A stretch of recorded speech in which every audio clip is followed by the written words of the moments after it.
Olá, hoje foi um dia cheio. Eu estou em Porto Alegre, estou falando do hotel em Porto Alegre, e de manhã fui homenageado no Colégio Militar de Porto Alegre. Eu tentei 3 vezes entrar na escola preparatória de cadetes que funcionava naquele casarão, né, que se mantém até hoje, mas não passei em matemática. Agora, o que eu estudei em matemática me fez com que, dali para frente, eu nunca tirasse nota diferente que não fosse 10 em matemática. Então, eu guardo recordações do tempo em que estudei para a escola preparatória, mas também guardo um agradecimento e uma frustração, né? Agradecimento por ter me feito estudar e a frustração por não ter conseguido entrar na carreira militar como eu queria. Mas, enfim, me homenagearam lá, os cadetes, os alunos, aliás, fizeram desfile, formatura, me deram a palavra. Depois eu ainda, numa turma especial, eu ainda falei com eles no mesmo salão onde eu fazia as provas, né? E foi uma manhã fabulosa. Depois, de novo, falei para outras pessoas, no caso, jornalistas, da Folha, do Globo, do G1, enfim, de muitos jornais brasileiros que estão se preparando para concorrer a bolsas do Instituto Ling, que é um instituto de formação de pessoas aqui em Porto Alegre. Por falar em formação de pessoas, eu vim para receber o Prêmio Liberdade de Imprensa do Instituto de Estudos Empresariais. Também é um órgão de formação de empresários jovens. Quem chega aos 35 anos tem que cair fora, mas é altamente produtivo em termos de ideias. É o lugar onde mais se discutem ideias na América Latina, né? E começou o Foro da Liberdade, tivemos um almoço em que falou o presidente do Banco Central, e enfim, eu estou aqui gravando porque eu vou gravar rádio agora e vocês já vão ouvir antecipadamente o meu comentário de rádio, né, desta... Que dia é? Terça-feira, né? Desta terça-feira. É tanta correria que eu fico meio perdido com os dias da semana. Mas vamos lá, a gravação de rádio depois dessa conversa com você. 1, 2 e 3. Bom dia.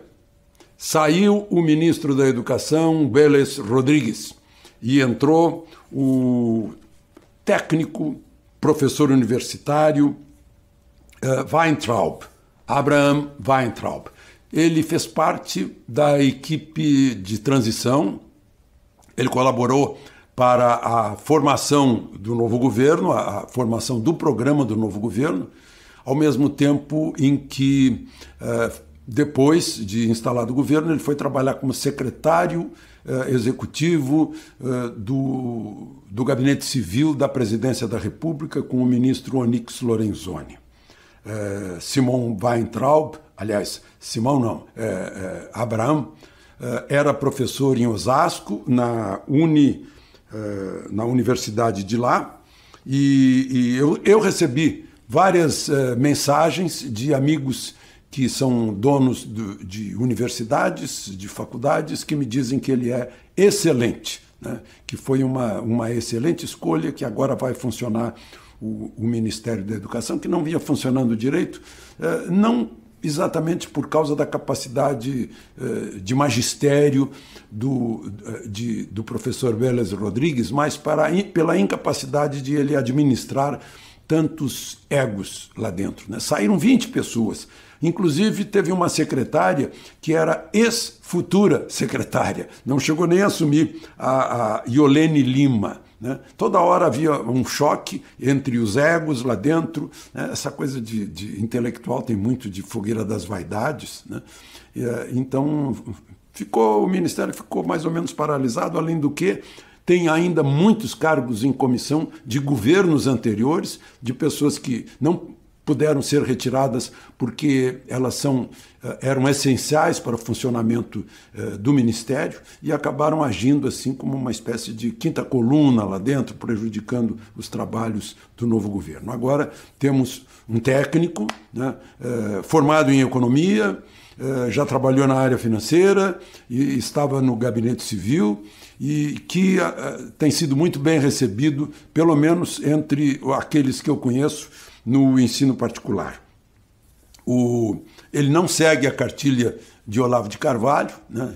Ele próprio disse isso, e também não é filiado a partido político. No almoço de ontem, eu ouvi o presidente do Banco Central, neto de Roberto Campos, né? Roberto Campos Neto, falando sobre novidades do Banco Central. O Banco Central vai fazer coisas que nunca fez. Sempre ficou só cuidando da política monetária, né? Administrando a inflação, a oferta e demanda de moeda, mas agora está indo além para facilitar crédito e fazer com que o crédito chegue a pequenas empresas, que haja uma disputa que beneficie também o aplicador, porque está todo mundo falando no tomador de empréstimo, mas não no aplicador, que empresta dinheiro para o banco, né? Esse está sendo pouco remunerado, ele tocou nesse ponto, né? Vejam só, eu anotei aqui algumas coisas do almoço em que ele falava, né?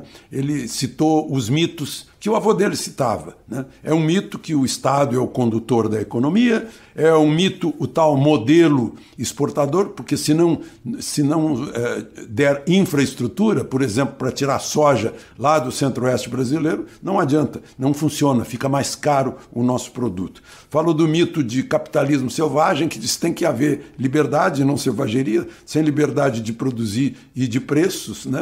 Aí não funciona, né? E fala também das riquezas naturais, que não adianta a gente ter riqueza natural, que precisa ter capital para investir, tem que ter mercado, né? E tem que ter tecnologia para botar nessa riqueza natural. Por exemplo, é muito melhor a gente exportar aço, né? Ou manufaturados de aço do que exportar só o minério de ferro, né? Lembrou que as estatais elevaram de 35 mil para 75 mil o número de funcionários nesses últimos governos. E que a reforma da Previdência não pode vir sozinha, tem que vir também a desburocratização, e lá estava presente no almoço um filho de Hélio Beltrão, Hélio Beltrão Filho, que foi um ícone na desburocratização, e que tem que haver eficiência do funcionalismo público, né?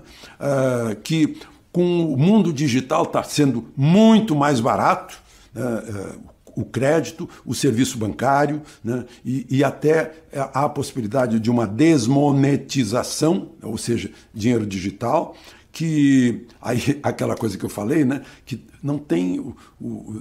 não há um olhar para o poupador, está havendo um olhar para o que empresta, né? O que toma emprestado. Tem que olhar também para aquele que poupa e empresta ao banco para o banco emprestar, né? Tem que atender mais a pequena empresa, mais os capitais, as empresas estrangeiras, né? E mais a pessoa física. Microcrédito, corporativismo, mercado de capitais são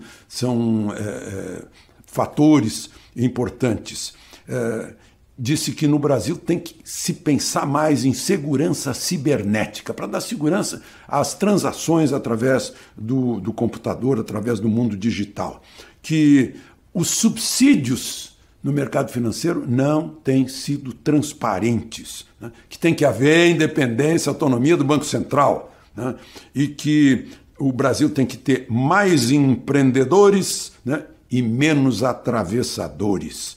E que nós passamos anos de soluções públicas para resolver problema privado. Viu os escândalos aí que a Lava Jato mostrou, né? Anos de soluções públicas para resolver problemas privados. Agora tem que haver soluções privadas para resolver os problemas públicos. Bom, então era isso por hoje. Alexandre Garcia.